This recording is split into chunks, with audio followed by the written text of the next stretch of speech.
And now, I always wanted to have Vinted to come to the Digital Film Festival.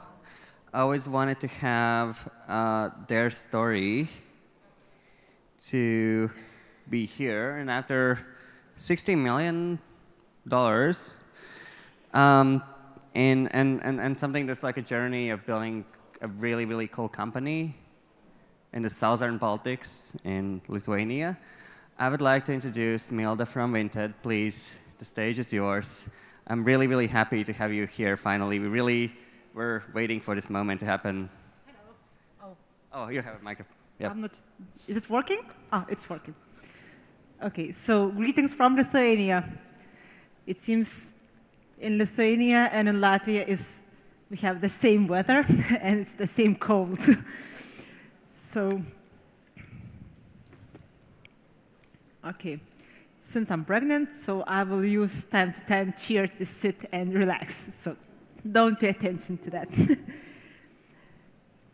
Okay. My high school teacher once told me,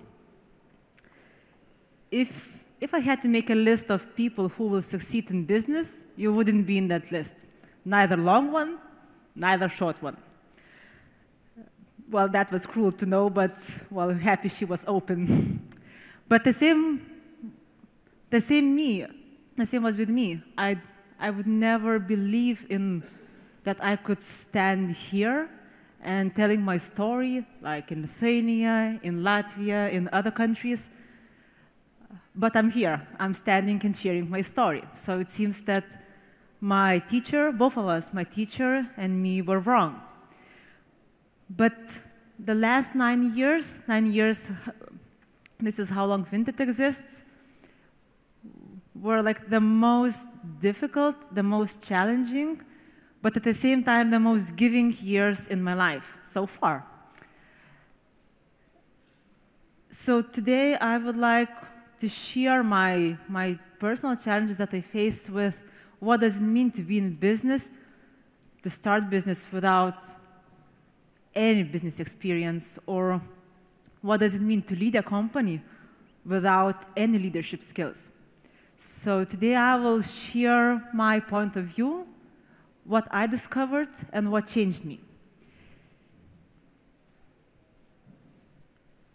I was 21 when Vinted was born. I was a student. I would say very average student. You would never notice me in the crowd. I was the one who, yeah, I was active, I was curious, but at the same time, I was the one who was afraid of the world, and I had nothing to do with business. I came from the background where business people were considered to be bad. I remember my grandmother telling me once, you know, darling, always be careful with business people. They don't look at you as a business like as a person. They look to you as a business unit, and they all thieves. Well, and I think that, like, in post-Soviet Union countries, I think it's common to have bad image of business people. So I had the same. I also came from the background where I was taught to be like everyone else, not to be different, not to be unique. Because if you're unique, you pay attention. And if you pay attention, it means that you are or arrogant, or it will cause some troubles to you because, well, you want to be unique. But despite my fear to be different and wish to be like everyone else, I had two things that were stronger than me, and I didn't care about what other people say. One thing might sound funny, but it was my unstoppable, uncontrollable passion for shopping, which finally turned to something good. I used to spend 80% of my salary on clothing, and I used to do this in 1 week, and I didn't care about the fact that the next 3 weeks I will not have money to buy food or as a student to go to the parties. I was happy with 1 or 2 or sometimes 3 dresses that I bought. the second thing, I'm happy. I had a promise that I need to love my future job. I saw too many disappointing examples in my closest environment where people go to work because they have to, but not because they're enjoying it. And for me, it was, well, it's something that I didn't want to be in these shoes. I was like, okay, I'm going to spend 1/3 of my life at work, so it's better be interesting. And this is how my life looked like at the time. So I was an average student. I was totally obsessed about shopping, but at the same time, I had, well, brighter future hopes. And then it happened. Idea about Vinted was born. I was moving from one city to another, to the capital, to study, and I had to move all of my stuff from my mother's apartment to rented apartment, which was 3 times smaller. And I had to take a look at my closet and to take a look what I'm taking with me and what I'm leaving. And to my own surprise, that was really a surprise because for the last 2 years, I never realized that I have so many items that were still with tags or worn once or only twice, maximum. And I counted 150 items in my closet with tags or those who were worn only once. And then I realized, okay, I need to do something for that. And this is how I started to think about online platform where actually not girls, but actually me, it was like a very selfish goal, sell, buy, and swap clothing with other girls. And luckily, I was invited, a few days later, I was invited to the party where I met one guy. He was a developer. And at 2 a.m. at night, I said, you know what? I have an idea, but I need a partner because I need a developer. And I told the idea, and he said, oh my God, it's an amazing idea. Let's do it together. And we agreed, 2 a.m. It's actually Vinted's birthday. So this is like we like to do everything at night. But in 2 weeks, we launched the first version of Vinted. And as I mentioned, I had 2 goals by launching Vinted. Both were very selfish. And actually, I'm proud of that. So the first one was to get rid of my stuff so I could buy a new one. Because, you know, there's still, I can rid of the items, then I can buy a new one. And this is the circle that I want to proceed.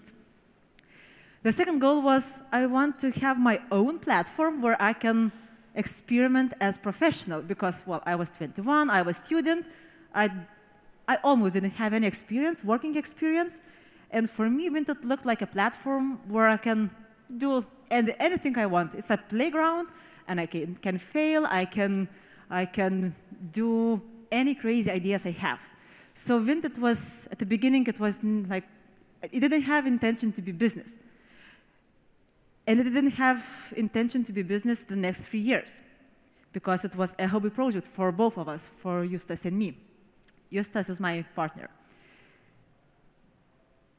And yeah, so that was my goal, but actually everything changed pretty fast. As the first day we launched, we saw that Vinted started to grow like exponentially. And each day, each month, we saw like exponential growth, like 3, 6, 10 times per month, we are growing. And we didn't understand what's happening. We see that something happening, it's good, but what is happening, we don't understand that. And we said, okay, it's nice, but we still said, okay, but we still consider this as a hobby project. That's why, well, we didn't believe this in business, to be honest. And that's why we had normal jobs for the next 3 years, and we were working at Vinted as volunteers. But at the same time, what happened, investors also noticed our growth. And we were not looking for any funds, like funding, and we didn't know what does it mean. And then there were like several calls with different companies, and there was like one investor, Axel Partners, who called us, and they said, we want to invest in you.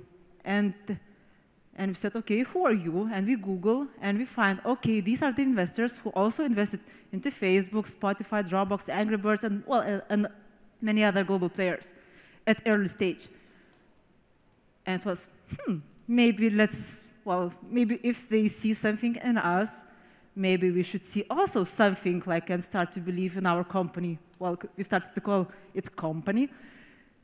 We should also, have more faith in a company. So this is how Vinted turned to business. We decided, okay, this is business now. Let's go, instead of being Lithuania-based company, let's go global. And this is what we did, but there comes the first challenge that I faced with. There's a totally different things. Then it's a hobby project, and then there's a business. Then it's a business, like new things appear in my life, like discipline, planning, strategy, managing the team of 50 people, then 100, later of 200 people. And I'm 21, student without any business experience.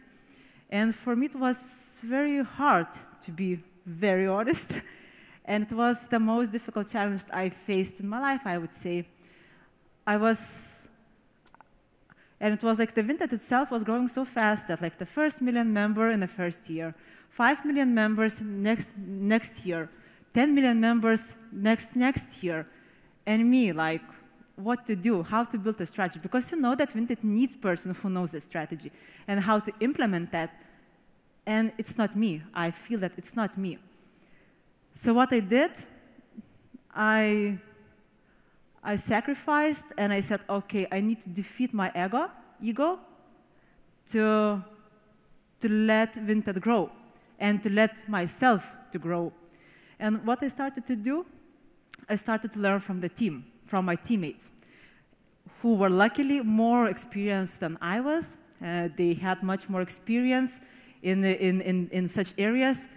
So I started to learn. But to defeat my ego, to say that, okay, I don't know something, or I don't know a lot, or I need help, or I know my strengths, but I also know my weaknesses, that was something like, that was difficult. But I'm happy I did it because it was the best university I ever had. The second thing I started to do to solve this issue that I had, I started to implement new mindset in my daily life. So it's practice makes it perfect.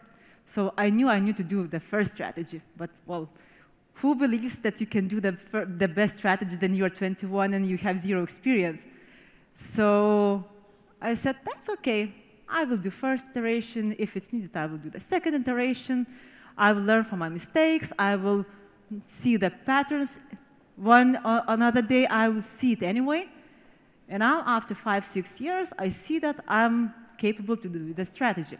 So it wasn't one-day project. It was a long project of learning, but practice makes it perfect. The third thing what I did to cope with this challenge was I started to meeting other people in other business areas, well, in similar business areas.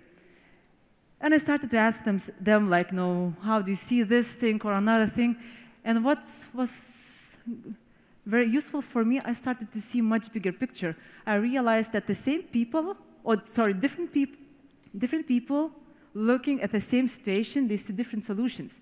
And that was like, for me, eye-opener that, okay, there's no only one way to reach one or the other goal. There are many ways. And that helped me just to build a map. And that gave me some confidence that, okay, all the ways are possible. And the fourth thing that I expected that will be useful, but it wasn't. So I thought that I might find all the answers in the books or on the internet, which is common to believe. And well, I believed in that for quite a long time. But finally, I realized that, okay, internet, it's okay as a secondary information source, but it will never be your main university. Information is too generic. You need more specific information, and sometimes talking to other people or learning from your teammates is much more useful than betting on books or in internet. The second thing that I tried to grow so fast, so I started to work all the time. And from Monday to Sunday, from 7 a.m. to 11 p.m., that was normal. And it lasted for almost 3 years. And I came to the point where I felt that, okay, I don't have social life at all, like at all. And for me, I just started to avoid meeting people because, not only because I didn't have time, but because I didn't know what to talk to them. Again, to be very honest, the most hated question for me was, how are you doing? And for me, it was like, I don't know what to say because, you know, I only work and I will not start explaining to you what does it mean, like what I do at work, because for everyone else it's boring. And then I realized, okay, I'm boring for everyone else, but most importantly, I am boring to myself.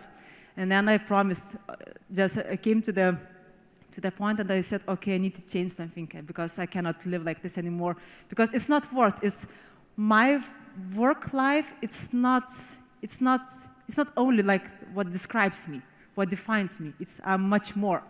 So I made a promise to myself that, okay, from now on, from tomorrow, I'm not working on the weekends, and I'm finishing on weekdays, I'm finishing my work at 8 p.m. That was a huge step for me. So I faced the other issue, like how to do the same amount of work, but in much shorter time. So I started to do like lots of experiments. But first of all, what I did, but it was like one also strict thing that this is a strict rule and without any exceptions. No exceptions, so I'm not working on that time, strictly. So I started to do, okay, one of the things what I did, I started to monitor myself, like how I work, what I do. I started to count like all the actions, not the actions, but just making the list of actions, what I did, the result I reached. I started to set the goals monthly, weekly, daily, and then to make retros with myself. Have I reached the goal? Why?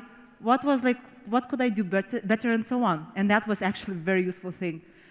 The second thing I started to do, I started to experiment with management techniques like no meetings days, no email days, or working only on priorities. And this is sounds like very simple tips, but for me that was very useful because I started to open my mind and to see, okay, what can I improve more?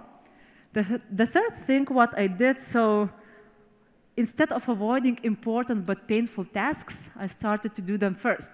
And actually that was also a game changer because I realized, okay, I avoid some tasks just because I don't know how to start to do them, like how to start it.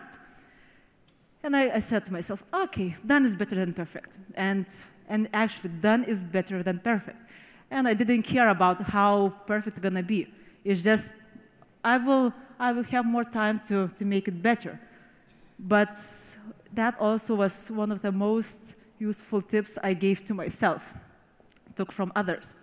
And the fourth thing, I started to look at the whole system. How can I work smart but not hard? And here I said, okay, let's play a game. Okay, have a task or project that, well, it's about 1 week to do this. Can I do it in 4 days instead of 1 week? And then you start to think, and you start to rethink all the process that you have. It's not enough to make meetings shorter, to make meetings shorter, because it's just like it saves only 10% of your time. You need to think strategically, like how to review all the process and how to start from the white paper. And this is a game I still play, and I think that there is still room for improvement. But in a few years of all these tactics combined, I managed to do this easily. So I don't remember what does it mean to work on the weekends. Also, what happens with the free time, because I wasn't working that much anymore. So I started thinking, okay, but I have lots of free time. Well, okay, more free time. So I realized also that I need to value what I have. And I don't have so much time to spend my free time I don't have time for bad quality free time. So that's why I also switched to mode, what I want to do instead of what I have to do. And I started, okay, I have some friends that I have to meet. I'm not meeting. I'm in a party that I feel bored. I'm leaving. I'm in a place where also, again, it's not meeting my expectations. I'm leaving. Okay, I'm selfish, but at the same time, I love myself, and I'm investing time where I get value and where I feel I can get relaxed. So that was also one of the things that helped me. And what happened, I noticed that like spending more time spending more time with myself and going to the music concerts, dance concerts, performances, I noticed that I got more relaxed and my productivity actually increased just because it's like a circle. The more relaxed you are, the more productive at work you are. So it's also might be a very selfish thing. And the last challenge that I faced with, it was, I didn't understand what does it mean to be a leader, what leadership in general means. And that was like maybe 4 or 6 years ago. For me, it was like, you are the leader by definition if you are co-founder, founder, shareholder. So it was, it's like, well, you just get it by definition. And usually, for me, I always believe that leader creates much more value if he's an expert, if he knows how to set up a marketing campaign, or he or she knows how to write the code, or how to extract data from database.